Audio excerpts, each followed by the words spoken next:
Well, it's safe to say the Milwaukee Bucks have hit a new low now as they just lost to the Denver Nuggets by 2. And you might think, oh, it's the Nuggets. Like, that's not that bad of a loss. Well, let's take a look at the Nuggets injury report. No Valanciunas, Jokic, Jamal Murray, Cameron Johnson, Christian Braun, and Peyton Watson. So they're basically missing, let's see, 1, 2, 3, 4, 5, 6, maybe even 7 starter caliber players, and they still lost. Aaron Gordon was suited up to play the game, but he would leave early with an injury, so they didn't even have Aaron Gordon, and the Bucks still lost to this Nuggets team. What? The Bucks are currently 18-26, sitting at 11th in the East. They are clinging on for maybe a play-in berth at this point in the season. It is not looking good. And I really like to dive in deep into the team stats, but I'm honestly just too confused by the Bucks to even do that. Like, they're 27th in points per game, but they're 5th in field goal percentage and 2nd in three-point percentage, and they're only 17th in turnover. It just doesn't even make sense, their stats. I mean, I don't get it. And to make matters even worse, Giannis is expected to miss 4 to 6 weeks due to a calf strain that he got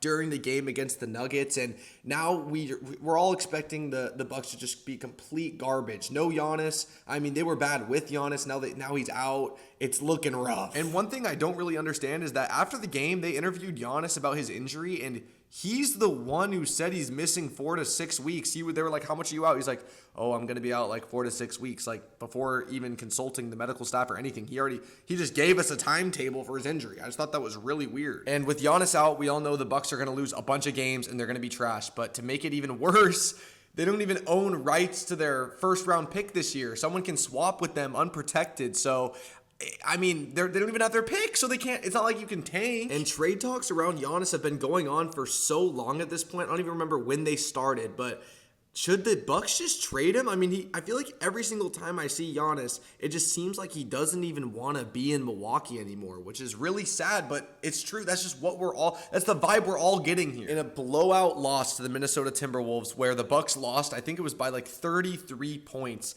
the crowd started booing the Bucks in Milwaukee. The Milwaukee fans were booing their own team. Giannis hits an and one and literally boos the crowd back. I mean, if that's not more evidence on him just not vibing with the fan base, not wanting to be here, I don't know what else we even need to say. And yes, I know in an interview, Giannis said he would never come out and say, I want a trade. But at the end, he said, that's not in my nature. Almost like he wants to say it, but that's not in his nature, so he won't say it. He's hinting at it, though. I mean, even though he says he won't say it, we all know that's low-key what he wants right now. So that interview was on January 8th, and then this interview was just a couple days ago when they lost to OKC. He literally comes out and calls his teammates selfish, that they want to do it for themselves. I mean, come on. This is... He wants out, but like he said, he'll never come out and say, I want to trade, I'm going to request a trade, but he'll passively aggressively hint at it forever until he gets traded. Okay, last quote here. Giannis, before the season starts, if I'm in an environment without pressure, I don't believe we can achieve something great. I don't want to be there. Okay, yeah,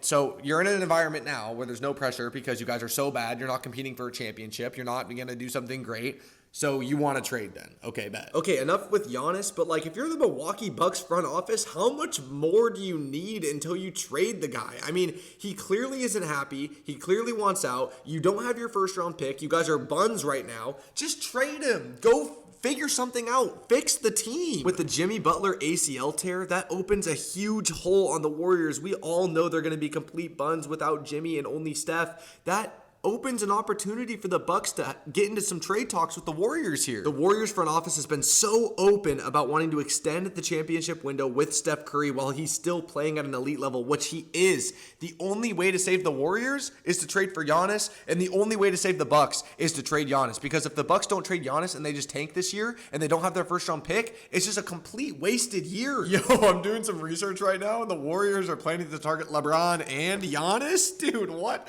That team would be some ass. Basically, any trade that's going to send Giannis to Golden State would have to involve Jimmy Butler just for salary reasons. So I think we can all expect that this is the end of the Jimmy Butler and Golden State era, which is kind of sad because when Jimmy and Steph were healthy, like we saw at the end of last year and sometimes this year, dude, they were nice. I've been scouring the internet looking for a good mock trade, and I just cannot find one. I mean, look at this one. You're basically roster swapping at this point. Call it the Golden State Bucks and the Milwaukee Warriors, bro. Like, oh my gosh. Even though it looks really obvious to us, like, yes, trade Giannis to the Warriors, to anybody, Milwaukee Bucks front office, please.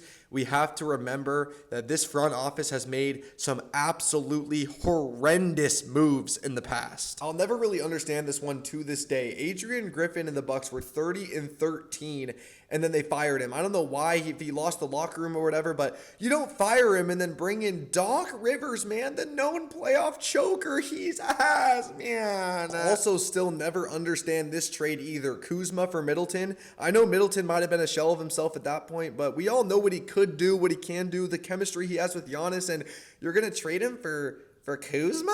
Like, what?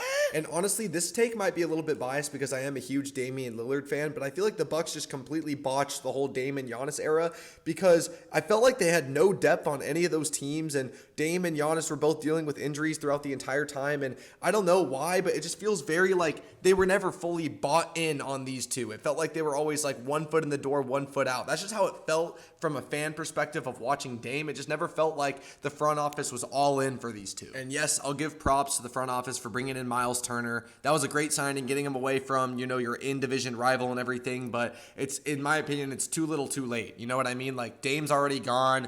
Giannis is already bought out. It's too little too late. And the trade deadline is creeping up on us. It's only a week and a half away, maybe 2 weeks away. Depending on when you're watching this, it might have already happened. But, I mean, the Bucks front office has not that much time to make this decision to trade Giannis, and he is hurt, so he's not even playing right now, so who knows what's going to happen. If you try to live out a reality in your mind where the Bucks don't trade Giannis at the deadline or in the offseason, I mean, it is just looking terrible for them. They don't even have their pick. This year is already cooked. They would have to go out there and make some insane deals, insane depth trades to make it work, to build around Giannis again, but Giannis is already mentally checked out, so who even knows what would happen in the next season? You guys see what I'm saying? It almost is like trade Giannis or you're just entering basketball purgatory forever. As an NBA fan, as a basketball fan, someone who's obsessed with the sport, watches it every single day, keeps up with the news, I would love to see Giannis to the Warriors trade. I'd love to see how Giannis and Steph would play together, see what they could do in the playoffs. Maybe not this year because Giannis would be coming off an injury and everything, and who knows, but definitely next year and the years to come. Even though Steph is getting old, he's still playing at an elite level. We would love to see Giannis and Steph together. And what we really wouldn't want to see as NBA fans, at least in my perspective, maybe you guys are different, unless you're like a Bucks fan or something, is Giannis just staying on the Bucks. They're probably not going to win a championship with him ever again unless they do something crazy. I mean, they literally traded for Damian Lillard, didn't even get to the second round. So who knows what they would have to do in order to pull something off. And also Doc Rivers as a coach, I mean, oh my gosh, you already know how I feel about that. He's absolutely terrible. But let me know what you guys think in the comments below. Leave a like, subscribe. We're on road to 1K subscribers. We're trying to hit 1K subscribers by February 1st. So if we could do that, that'd be great. And if you want to check out my other videos, please do. I put a lot of effort into this. I put a lot of effort in these videos, and I love growing this community up. Leave a comment. If you have any advice or anything like that, let me know. But I'll see you guys in the next video. Peace.